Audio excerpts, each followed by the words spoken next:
guys, Brandon Johnson here. Thanks for joining me today. I got another great tune for you. This one's called Franklin D. Roosevelt's Back Again. This is a post-Prohibition era song that was written way back in the 30s, and I found a version of Norman and Nancy Blake doing it, and I just loved it. This lesson's kind of in the Norman Blake style, so I hope you enjoy, and let's check it out. All right, let's take a look at measure number 1. So this song is played out of the C position, and I always like to anchor my index finger on the B string on the 1st fret. That's kind of an anchor point for this song. So measure number 1 has the start of a 4-note pickup, and it starts on the 3rd count. So when we're counting in, we're going to come in on the 3rd count. So what I like to do for the intro of the song is kind of hold a C chord like this. And then we're going to play the pickup right out of this chord position, starting with a downstroke, okay? So we're going to count to 4, but we're going to start the pickup on the 3 count. So it's going to sound like this. 1, 2, 3. Okay, so we're playing those first 3 notes in measure number 1 on the 3 count. So it sounds like this. 1, 2, 3. Okay, and that brings us into measure number 2. In measure number 2, right off the bat, you're playing an upstroke on the open G string, followed by a downstroke, and then it's all downstrokes from there on out.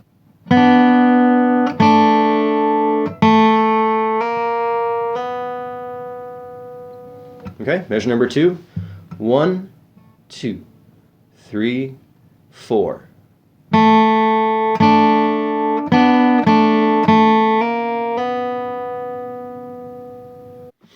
Okay, so let's play measures number 1 and 2 together. Remember to come in on the 3 count. 1, 2, 3.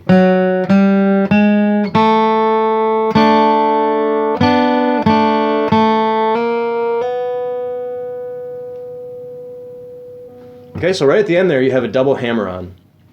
The way Norman Blake plays it is he plays a single downstroke followed by 3 hammer-on notes. So let's focus on the transition between measure number 2 and measure number 3. We're going to start with the hammer-on, so we're going to start with a downstroke, followed by a hammer-on, and another hammer-on on the 1st and 2nd frets. We're starting with the downstroke at the end of measure number 2, and we're going into measure number 3. And we're going to stop after the double hammer-on. 1, 2, 3, 4. Okay, so it's a real simple hammer-on. So after you play the double hammer-on coming out of measure number 2, you're going to get your index finger back into that C position, right? So we were playing a C chord in the beginning. And that index finger is on the 1st fret B string. So we're going to get, after we play the double hammer-on, we're going to get our finger right back there into that C position, and we're going to play an upstroke, followed by a downstroke, followed by an upstroke, followed by a downstroke, downstroke, downstroke.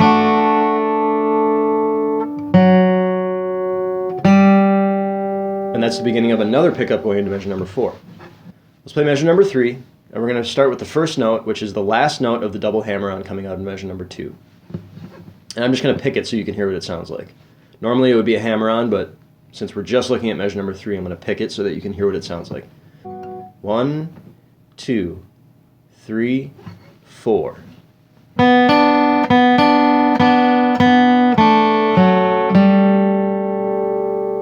One, 2, 3, 4.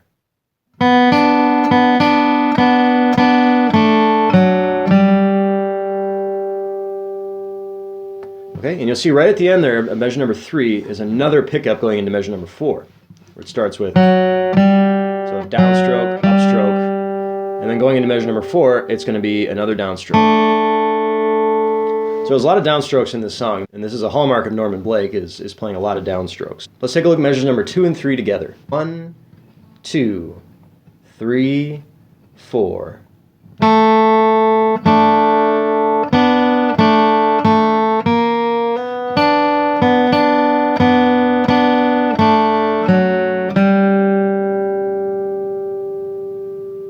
We're coming out of measure number 3 with a pickup right there at the end of measure number 3, and then we're going to start measure number 4 with a downstroke. Okay, just like that. So it's the open G and the index finger on the B string played together. Okay, and then we're going to play a series of hammer-ons here, and this is another hallmark of Norman Blake's playing, is a lot of hammer-ons. So looking at measure number 4, you're starting with a downstroke, followed by another downstroke with a hammer-on, followed by another downstroke on the G string with a hammer-on, followed by a downstroke on the open G string. And this is where it gets tricky, but you're playing a hammer-on the upstroke, followed by a downstroke on the open D. So measure number 4, we're coming out of measure number 3 with a little pickup there, a 2-note pickup, and then we're playing a downstroke. Okay? Measure number 4. 1, 2, 3, 4.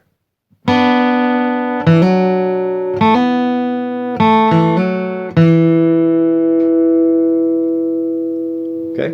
You'll notice there that I'm anchoring my index finger on that B string again, so I'm still in the C position. I'm still in the C chord position, and I'm anchoring my index finger on the second string, 1st fret, on the B string, 1st fret, right there. And that's my anchor point for all these licks, and it kind of reminds me of what chord that we're in too, so that I can kind of get an idea of where the chord changes are and when the changes are happening.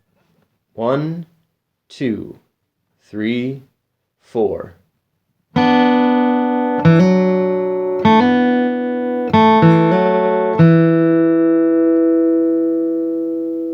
Okay, measure number 5, we have another classic Norman Blake lick, which is, kind of a little chromatic run that he likes to play, coming out of the G and going into the C. So that's coming out of measure number 5 and going into measure number 6. It starts with an open E string, followed by a G, upstroke, open A, downstroke, and chromatic all the way up.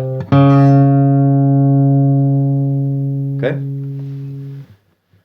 There's another little pickup note there, that open note. And that's very important for the timing of going into measure number 6. But we'll talk about that in a second. So let's take a look at measure number 5 by itself. Okay, so coming out of measure number 4, you're on a C chord. And measure number 5 is a G chord. So the chromatic run that we're going to play is in the G scale. Okay, so it's something that you can incorporate into your soloing later on too. 1, 2, 3, 4.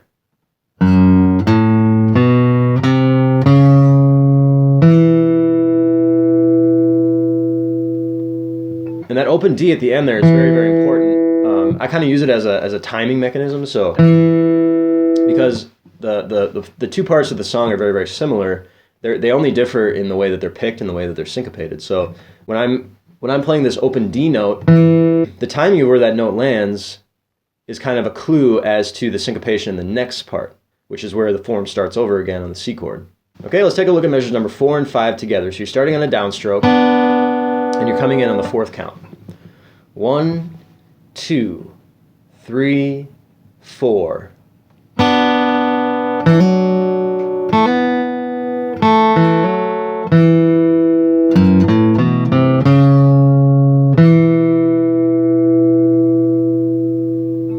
And again, this song is played out of the C position, so you're always going to want to anchor your index finger on the 1st fret B string, and that's kind of going to be your anchor point for this entire lick, because the C chord shape uses that anchor point, the index on the B string on the 1st fret, and so does the F chord. So that's 2 out of the 3 chords right there, where you can just...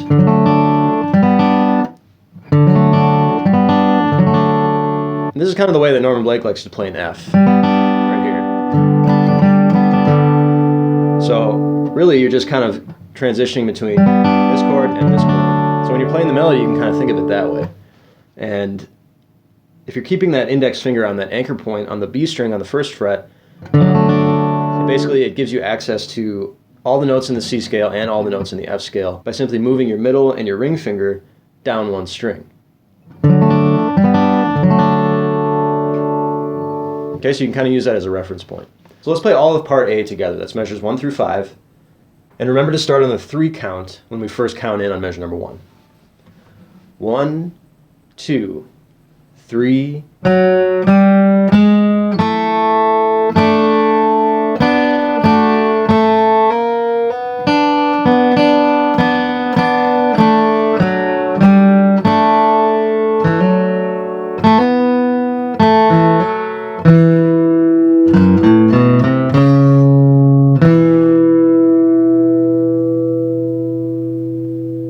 Okay, one more time. All of part A, measures number 1 through 5. This time a little bit faster. Remember to come in on the 3 count on measure number 1. 1, 2, 3.